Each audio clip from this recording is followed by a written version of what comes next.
নমস্কার বন্ধুরা, সকালবেলা দেখতেই পাচ্ছ আমি রান্নাতেই ব্যস্ত। চাঁদুতি করে পুজো টুজো দিয়ে চলে এসেছি রান্নাঘরে। তো তোমাদেরকে দেখো ওয়েলকাম জানানোর সময় নেই, এত ব্যস্ততা। তো সকালবেলা আজকে ভাবলাম ডিম টোস্ট করবো, অনেকদিন ধরে ডিম টোস্ট খাওয়া হয়নি। তো এইভাবেই ডিমটাকে ভালো করে ফেটে নিলাম, আর কাঁচা লঙ্কা দিলাম না, কেন বাচ্চারা খাবে। আর একদিকে দেখো ভাত বসিয়ে দিয়েছি, এবার এক এক করে আমি ডিম টোস্টটা করে নেবো, কেন অনেকগুলো করতে হবে বুঝতেই পারছো। তো আমার দেখো খুন্তির প্রয়োজন হয় না, আমার হাতই কাফি যাকে বলে। তো সকালবেলায় আমার ব্যস্ততার মধ্যে কাটে। আর বলতেই পারো সকালবেলা আমি ঘুম থেকে উঠে হয়ে যাই একটা মেশিনের মতো, মানে মেশিনের মতো আমাকে দ্রুত কাজ করতে হয়। তার মধ্যে আজকে আবার ছিল বৃহস্পতিবার, বুঝতেই পারছো বৃহস্পতিবার পুজো দিতে দিতে ওখানেই আমার হাফ দেরি হয়ে গেছে। তারপর সোজা সটাং করে চলে এসেছি রান্নাঘরে, তাড়াতাড়ি করে বাচ্চাদেরকে খেতে দিয়ে একদিকে ভাতটা বসিয়ে দিয়েছি। এবার এটা হয়ে দেখি আজকে কী কী করব। আর অনেক দিন ধরে একটা জিনিস খেতে ইচ্ছা করেছিল, বিশেষ করে শীতকালে এটা খেতে খুবই ভালো লাগে।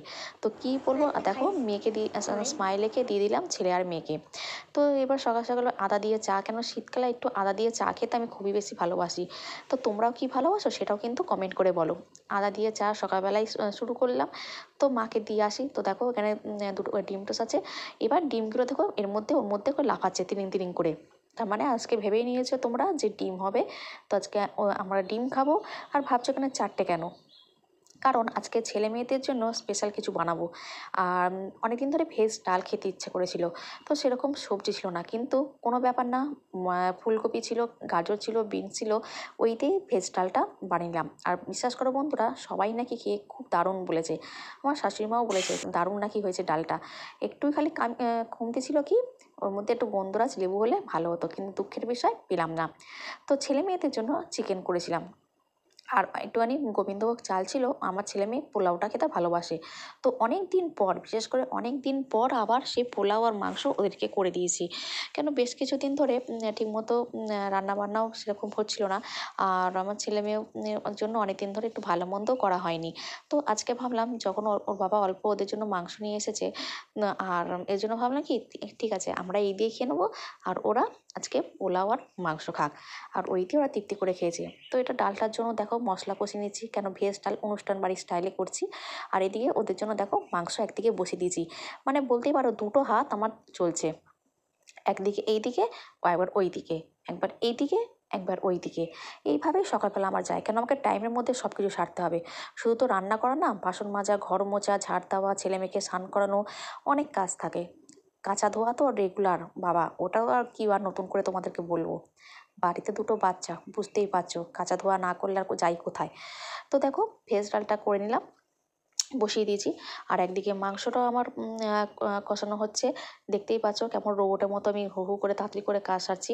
আর এইভাবে রোবটের মতো আমার রেগুলারই আমার কাজ। আর পেছনে আমার চুলটা দেখো কীভাবে বেঁধেছি, যেন মনে হচ্ছে একটা পেছনে একটা কাক বসে গেলে ভুল কিছু হয় না।